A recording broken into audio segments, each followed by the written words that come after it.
উম্মত তুমি জানো না আমি যে তায়েফের পাথরের আঘাতে পুরা পিঠ চালনির মতো ঝাঁঝরা বানায় ফেলছে আমার? শোনো নাই তুমি? আমারে যে উহুদের ময়দানে দান দান শহীদ করে রক্তাক্ত করছে, তুমি শোনো নাই? আমি যে 14 দিন পেটে ক্ষুধার তাড়নায় পাথর বাঁধছিলাম, উম্মত তোমার মনে নাই?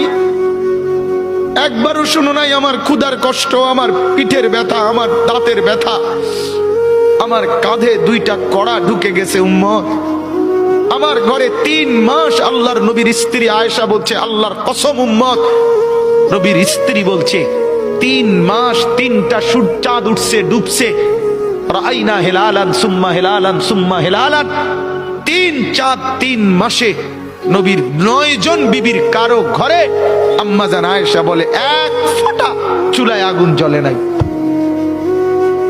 মা আওকাদাত ফি আবিয়াতে রাসূলিল্লাহ নারুন, নবীর একজন বিবির ঘরেও আগুন জ্বলে নাই।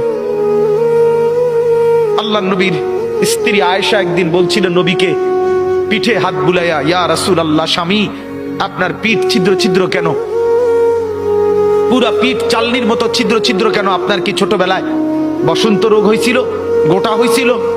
আল্লাহর নবী চোখের পানি ফেলে বলছে, আয়েশা তুমি জানো না আমার এই পবিত্র দেহে তো কোনোদিন মশাও বসে না, মাছিও বসে না, পোকা বসবে কেমনে?